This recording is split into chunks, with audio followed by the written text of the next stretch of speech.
Selamat malam, saudara-saudara mahasiswa. Kita bertemu kembali dalam perkuliahan Sistem Pengendalian Manajemen. Kita masuk pada pertemuan yang ke-13. Silahkan saudara-saudara untuk melakukan presensi lewat siakat yang saudara-saudara sudah pahami, sehingga saudara nanti tidak ketinggalan untuk mengikuti pembelajaran dalam kesempatan kali ini. Saya ingatkan, silahkan untuk presensi lewat siakat. Silahkan tunggu sejenak untuk melakukan presensi dan nanti kita akan melakukan perkuliahan bersama-sama. Silahkan.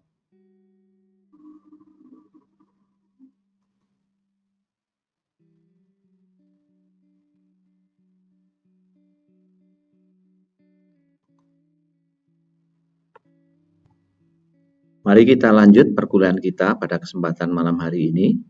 Assalamualaikum warahmatullahi wabarakatuh. Salam sejahtera untuk kita semua. Pada pertemuan yang ke-13 ini, saudara, kita akan bersama-sama mempelajari tentang pengendalian manajemen proyek. Adapun saudara-saudara diharapkan mampu memahami, menguraikan, dan menjelaskan konsep dan pengendalian manajemen atas sebuah proyek. Saudara-saudara sekalian, kalau kita berbicara tentang proyek, maka kita butuh dan perlu memahami hakikat sebuah proyek. Proyek itu apa? Proyek bukan sesuatu, misalnya membangun sesuatu, bukan.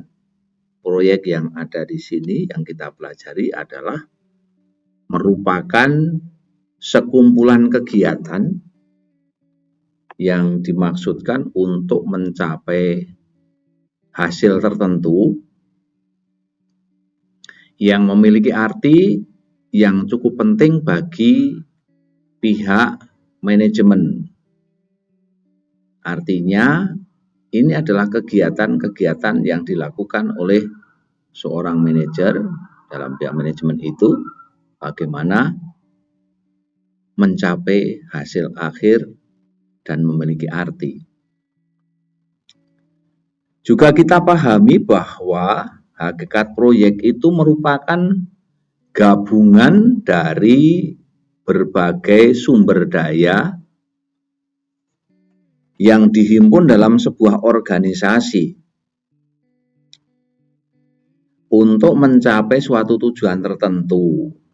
Maka jika kita pahami lebih dalam atau secara ringkas ceritanya, kata kunci dari proyek itu merupakan gabungan dari sumber daya serta tujuan tertentu. Itu hakikat proyek yang kita pelajari dalam kesempatan malam hari ini. Saudara sekalian, kalau kita berbicara tentang hakikat proyek, itu ada langkah-langkah yang perlu diperhatikan. Di sini ada 7 langkah dalam hakikat proyek. Yang pertama, tentukan lingkup proyek itu apa, lingkupnya apa yang akan kita selesaikan. Yang kedua, kita menetapkan tolok ukur dari keberhasilan yang akan kita capai. Apa yang akan kita capai dalam proyek itu? Ketika kita akan mencapai sebuah proyek, maka yang berikutnya perlu membagi-bagi atau memecah menjadi tugas-tugas kecil yang lebih terinci daripada keseluruhan proyek itu. Setelah itu dilakukan, yang keempat adalah membuat kronologi atau prosesnya seperti apa yang akan kita lakukan. Mulai dari perencanaan, awal, pertengahan, akhir, evaluasi, itu kita lakukan dalam kronologinya. Ketika kita sudah bisa memperkirakan waktu yang akan kita tempuh, kemudian kronologinya seperti apa, yang kelima kita akan mengalokasikan sumber daya yang dibutuhkan serta anggaran yang diperlukan di sana. Dalam langkah hakikat proyek itu juga perlu kita mengidentifikasi risiko-risiko yang kira-kira terjadi. Itu apa? Maka itu juga penting bagi kita. Maka yang ketujuh adalah dibutuhkan komunikasi dan kolaborasi antar berbagai subunit atau divisi-divisi yang ada di dalam proyek itu. Itu yang harus kita lakukan, saudara. Kemudian, ketika kita akan melakukan sebuah proyek, pasti ada struktur organisasinya. Kalau struktur organisasi dalam sebuah kantor itu merupakan siapa yang menjadi pimpinan, siapa yang menjadi bawahan, siapa yang menjadi ketua. Nah, di dalam struktur organisasi yang diproyeksikan atau berbasis proyek, ini hampir sama, tetapi di sini menciptakan divisi proyek atau bagian ya.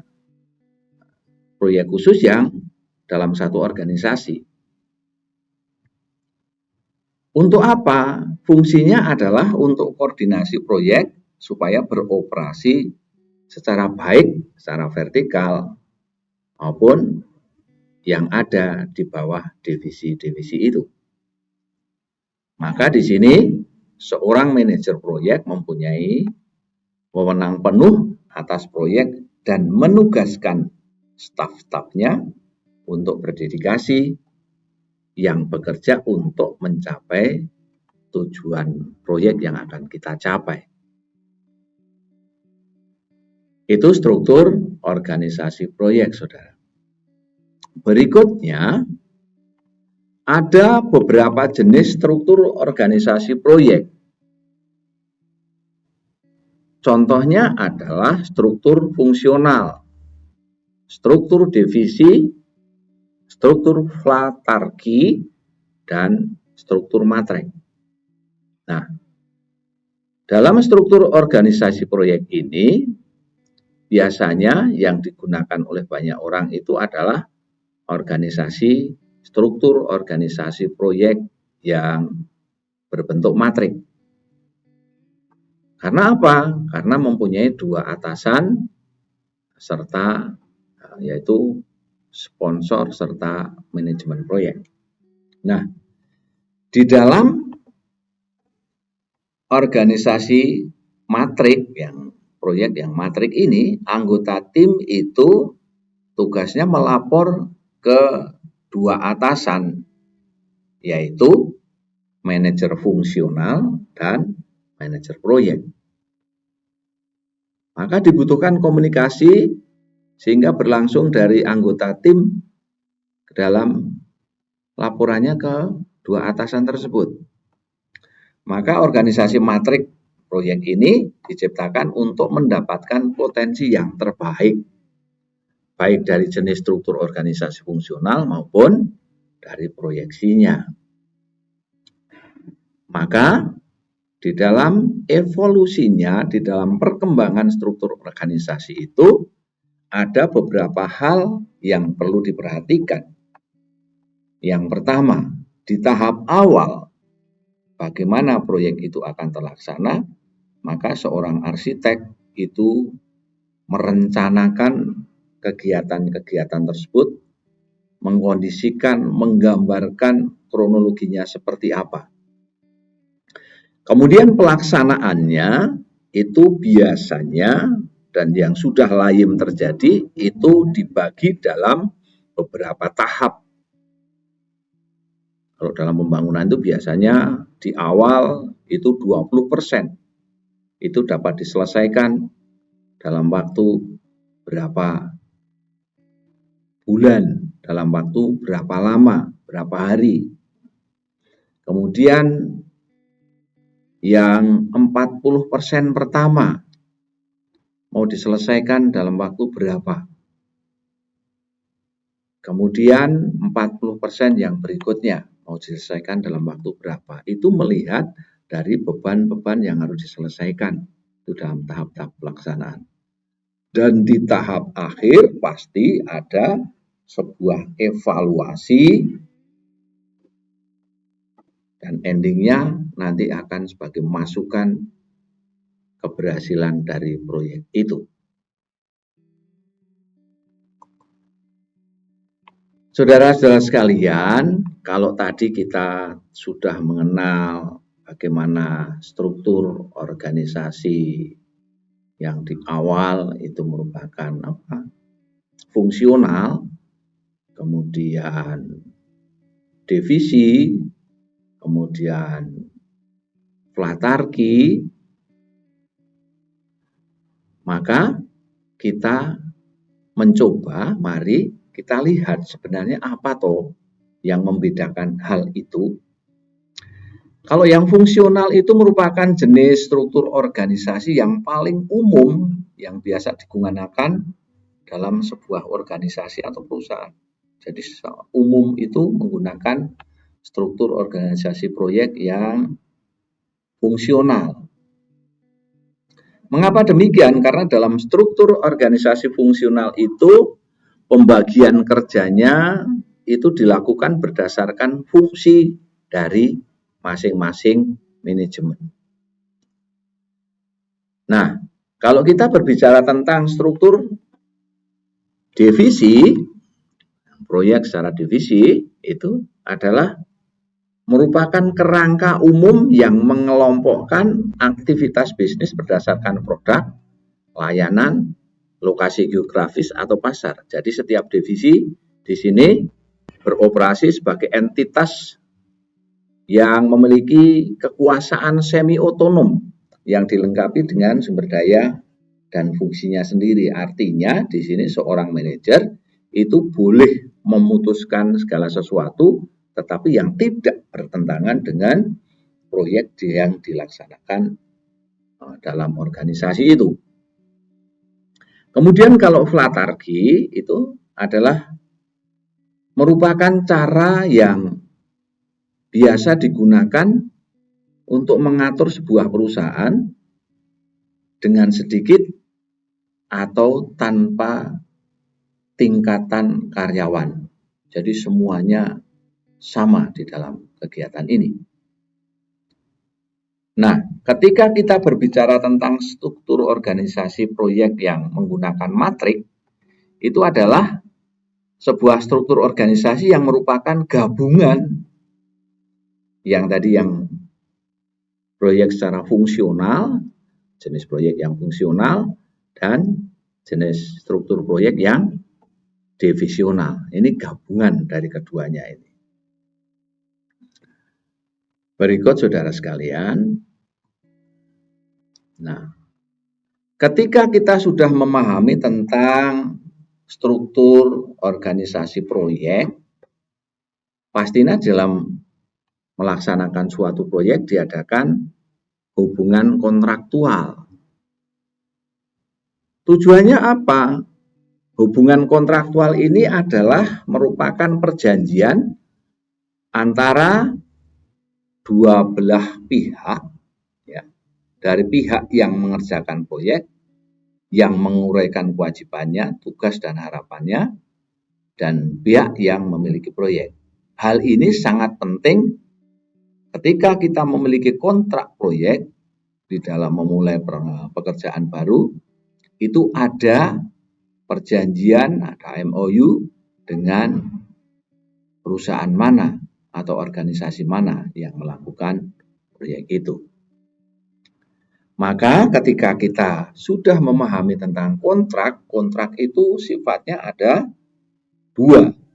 Ada yang bersifat penalti atau tetap, ada yang bersifat penggantian biaya. Yang membedakan apa? Kalau harga tetap penalti itu ketika sudah ditentukan biayanya sekian, kemudian dengan struktur yang seperti diharapkan seperti ini, gambar-gambar disetujui, dan kemudian kualitasnya sudah disetujui, maka sudah pemilik proyek hanya menyerahkan sepenuhnya pada organisasi yang mengerjakan. Tetapi ada yang organisasi sifatnya hanya minta penggantian biaya hanya sebagai pelaku untuk dalam usaha itu. Sehingga modal yang lain itu disediakan oleh pemilik proyek.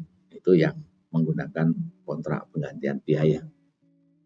Nah, dalam melakukan kegiatan-kegiatan ini ada perencanaan-perencanaan yang perlu kita pahami, yang seringkali kita tidak tahu. Itu ada sistem PERT dan CPM. Nah,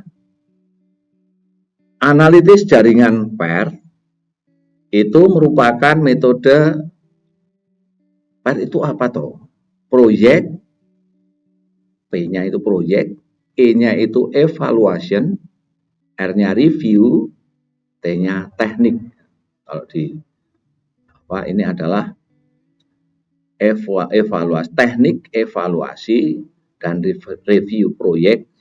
Ini merupakan metode yang bertujuan untuk memperkirakan berapa lama proyek itu bisa berlangsung atau dapat diselesaikan, atau boleh dikatakan memprediksi durasi waktu dari suatu proyek dan menghitung kemungkinan terjadinya waktu yang diharapkan.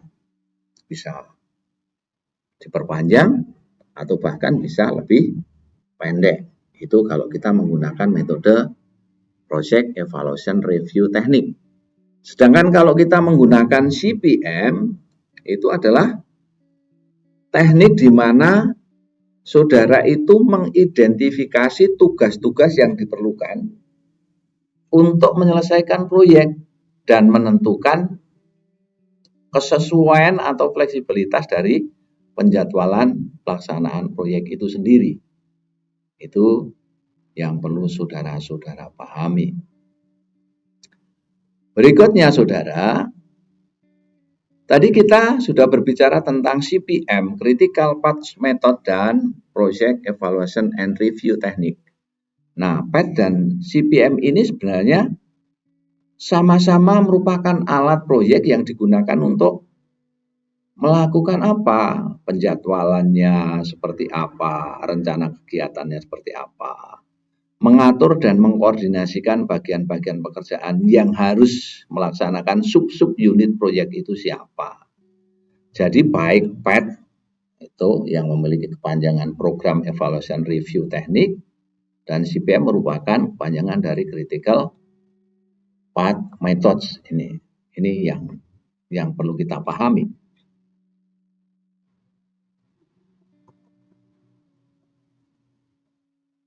Di dalam melakukan kegiatan-kegiatannya dalam rencana ini, PET dan CPM itu keduanya memiliki langkah-langkah yang sama. Yang pertama, itu pasti sebuah kegiatan proyek itu mengidentifikasikan proyek dan menyiapkan struktur pecahan kerjanya seperti apa. Berapa pecahan kerja yang harus diselesaikan. Yang kedua, membangun hubungan antara kegiatan, memutuskan kegiatan mana yang harus didahulukan, dan mana kegiatan-kegiatan yang lain yang merupakan pengekornya atau mengikuti kegiatan-kegiatan yang terdahulu. Yang ketiga, memberikan gambaran tentang jaringan yang menghubungkan keseluruhan kegiatan. Jadi ketika Anda yang dibutuhkan ini jaringan yang kemudian A, B, C, D sampai berapa yang ditentukan, itu ada gambarannya. Sehingga ketika seorang manajemen itu akan memeriksa itu lebih mudah untuk mendapatkan gambaran itu. Dan yang tidak kalah penting adalah menetapkan perkiraan waktu dan biaya kegiatan yang dibutuhkan. Maka di dalam menghitung waktu terpanjang melalui jaringan ini disebut dengan yang disebut tadi kritis. Ya. Ini saudara. Mari kita lanjutkan. Nah, kalau kita menggunakan model PET atau model CPM, itu pasti ada langkah-langkah yang perlu diperhatikan. Kalau menggunakan sistem PET itu ada 3 langkah dasar yang perlu kita pahami. Yang pertama, tadi sudah disampaikan mengidentifikasi proyek, menyiapkan struktur dan pecahan kerjanya seperti apa.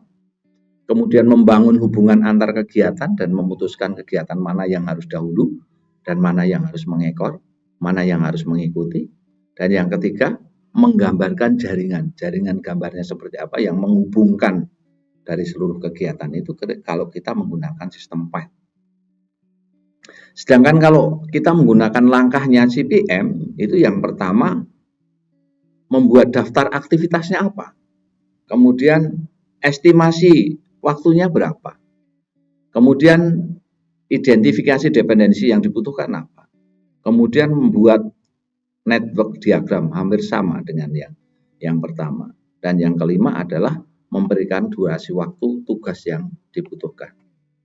Maka kedua-duanya ini pun pasti nantinya dituntut untuk memberikan laporan yang jenisnya berupa laporan kendala yang dihadapi apa, baik dari awal, pertengahan, sampai akhirnya.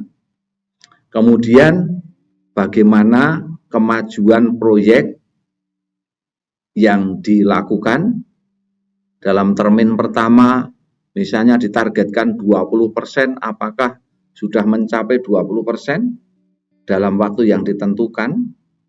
Kemudian yang kedua 40%, apakah sudah mencapai 40% sehingga menjadi 60%. Nah, ini harus dibutuhkan laporan-laporan seperti itu. Yang tidak kalah penting ketika proyek itu berjalan, pasti dari termin-termin itu sudah dibatasi keuangannya sekian, itu harus dilaporkan secara rinci.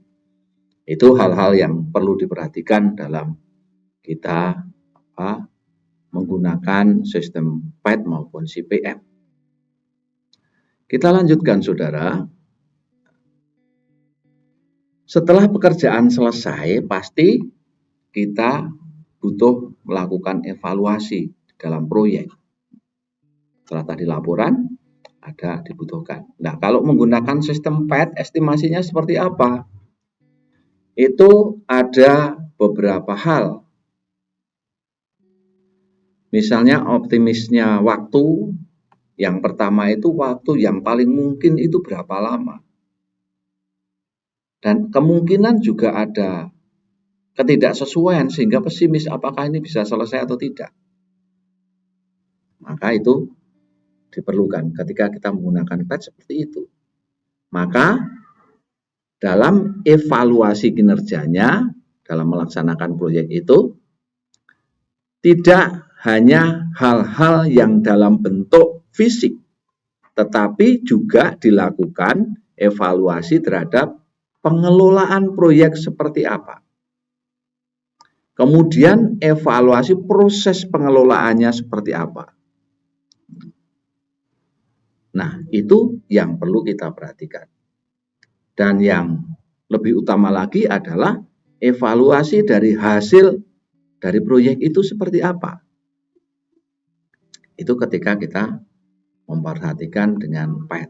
Dan ketika kita menggunakan metode CPM, itu memiliki beberapa kelebihan. Yang pertama, CPM itu mampu membantu kegiatan perencanaan terutama pada proyek yang bernilai besar. Dan yang kedua, CPM itu memiliki perhitungan yang sederhana sehingga tidak akan menyulitkan dari pihak perencana dan berlangsung pada konsep perencanaannya itu. Jadi antara cost of run dari aktualisasi kegiatan dengan anggaran itu bisa match. Ketika itu tidak terjadi, maka diperlukan peninjauan kembali. Mengapa tidak terjadi seperti itu? Mari kita lanjut, saudara sekalian. Kita coba melihat sebenarnya kalau kita menggunakan struktur organisasi proyek PET itu karakteristiknya seperti apa. Nah, karakteristik dasar dari PET itu adalah merupakan skedul pekerjaan-pekerjaan yang sedemikian rupa, itu sudah merupakan urutan yang praktis dan efisien. Nah, di sini PET itu mengadakan pembagian kerja dari tenaga kerja, dana yang tersedia itu sudah match, artinya sudah diperhitungkan dengan matang. Sehingga skedul ulang untuk mengatasi hambatan-hambatan dan keterlambatan itu bisa terminimalisir dan kita mampu menentukan trade-off-nya antara waktu dengan biaya, match antara waktu dan biaya itu. Dan kelebihan dari metode PET ini yaitu berguna untuk meningkatkan pada tingkat manajemen proyek itu secara matematis tidak terlalu rumit dan menampilkan jaringan proyek secara grafis untuk menunjukkan hubungan antar bagian-bagian itu mudah dipahami. Ini ketika kita menggunakan PET. Kita lanjut, saudara-saudara sekalian. Kita mencoba, kalau tadi kita sudah melihat pada karakteristik PET, kita lihat karakteristiknya dari CPM itu apa. Jalur CPM itu melibatkan identifikasi dari semua tugas yang diperlukan dalam menyelesaikan proyek itu. Sudah menentukan urutan pelaksanaan tugasnya seperti apa. Kemudian menghitung durasi waktu yang paling lama yang diperlukan itu seperti apa. Kemudian mampu menyelesaikan proyek dari awal hingga selesai itu waktunya atau durasinya seperti apa itu kita bisa lihat lewat kalau kita menggunakan CPM.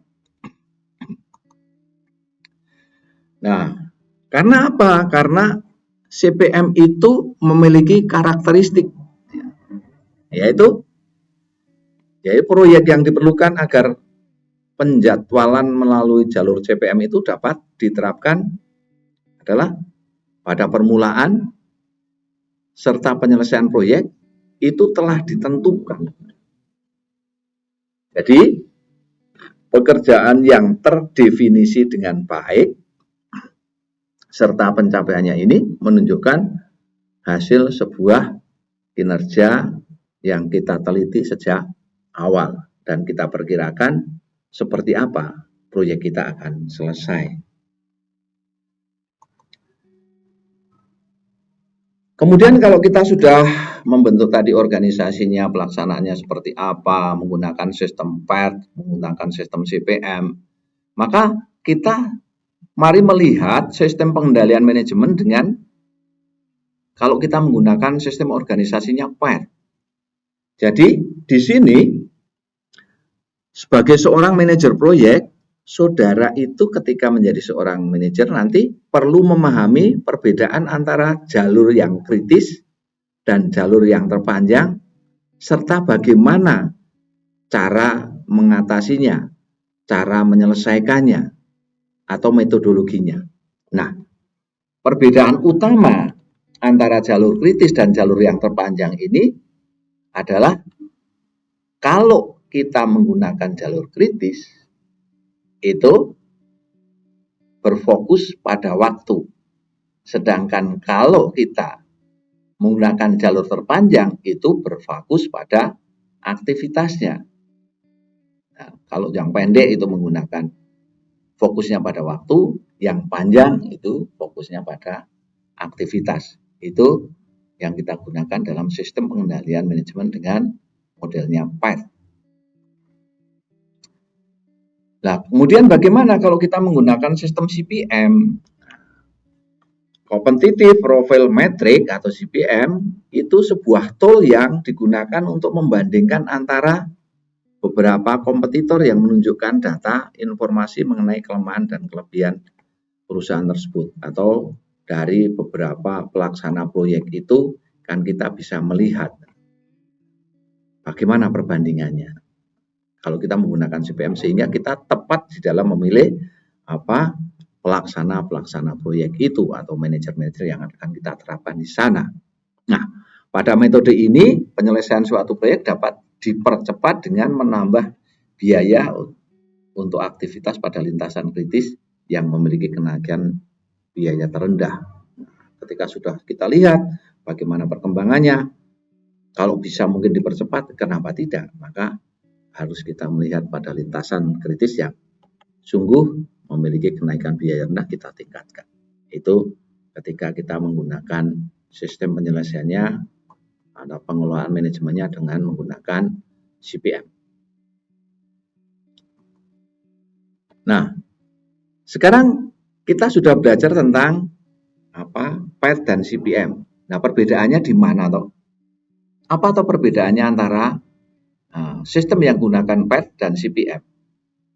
Sebenarnya ya prinsipnya yang menyangkut PET dan CPM itu adalah apa ya? Satu, CPM dan PET itu pada dasarnya serupa. Memang hampir sama. Semua adalah untuk pengelolaan sebuah proyek. Hanya bedanya itu kalau CPM itu sifatnya pada teknik determinatif dan kalau PET itu pada probabilistik. Nah, silahkan saudara cari apa yang dimaksud dengan teknik determinatif dan teknik bersifat probabilistik. Nah, itu tugas saudara. Berikutnya,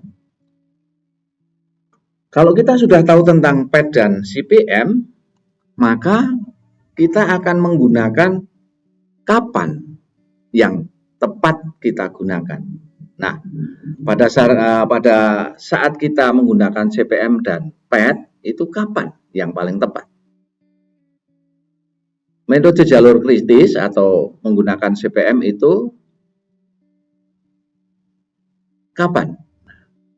Nah, di sini kita dapat dijelaskan bahwa PET itu digunakan untuk memperkirakan waktu yang dibutuhkan dalam aktivitas. Waktu yang dibutuhkan dalam aktivitas. Sedangkan CPM itu digunakan durasi aktivitasnya sudah dapat kita perkirakan. Itu kita bisa memperkirakan durasi waktu menggunakan CPM, sedangkan PET itu membutuhkan perkiraan waktu dalam menyelesaikan aktivitas. Nah, mari kita lihat perbandingan kedua teknik tersebut. Kalau PET itu lebih mengelola pada aktivitas proyek yang tidak pasti, sedangkan CPM itu mengelola yang sudah dapat diprediksi, diperkirakan ini selesai. Tapi kalau PET itu yang tidak pasti, kapan nih selesainya? Itu saudara. Mari kita lanjut. Jadi kalau kita melihat tadi perbedaan utama antara PET dan CPM itu adalah pada teknik visualnya. Ini membantu seorang manajer itu ketika secara visual itu mampu merencanakan, menjadwalkan, dan mengendalikan tugas sebagai sebuah aktivitas. Itu kalau kita menggunakan PET. Sedangkan CPM itu adalah teknik statistik, meskipun juga digunakan untuk merencanakan, menjadwalkan, dan mengendalikan. Namun di sini yang lebih utama adalah bagaimana menggunakan tugas yang terdefinisi itu dengan baik untuk melakukannya. Jadi job description-nya itu terletak pada CPM ini. Itu saudara-saudara sekalian. Maka ketika kita sudah tahu kapan kita menggunakan CPM, kapan kita menggunakan PET, maka CPM itu lebih akurat ketika durasi aktivitas itu stabil dan dapat diperkirakan. Sedangkan PET itu lebih realistis ketika durasi aktivitas itu tidak pasti dan tidak bervariasi. Semuanya kita ikuti saja. Kalau CPM itu jelas aktivitasnya diprediksi selesai sekian. Tapi kalau PET itu tidak bisa, tidak pasti. Nah, maka CPM lebih sederhana dan mudah digunakan dan dapat diperbaharui. Sedangkan kalau PET itu sangat kompleks dan memerlukan banyak data dan perhitungan. Nah, ini hal-hal yang perlu kita pahami. Maka meskipun CPM itu jauh lebih umum dari PET, dalam konstruksi, kedua pendekatan penjadwalan dapat mempunyai tujuan yang berbeda. Maka PET itu memberikan gambaran tingkat tinggi mengenai pencapaian proyek. Gambaran sampai tingkat tinggi. Tapi prediksi waktunya kita tidak tahu. Sedangkan CPM itu memberikan gambaran yang lebih rinci mengenai perkiraan waktu yang dibutuhkan dalam setiap kegiatan. Misalnya kegiatan awal itu butuh berapa, kegiatan berikutnya butuh berapa, itu kita gunakan CPM. Saya kira itu saudara-saudara yang dapat kami sampaikan dalam kesempatan perkuliahan malam hari ini. Semoga saudara-saudara mampu menyerap dengan baik dan saudara bisa menyelesaikan tugas-tugas ini dengan baik, dan akhirnya bagaimana mengelola proyek itu saudara-saudara mampu atasi di dalam Anda melaksanakan tugas. Terima kasih, sampai ketemu di dalam pertemuan yang berikutnya.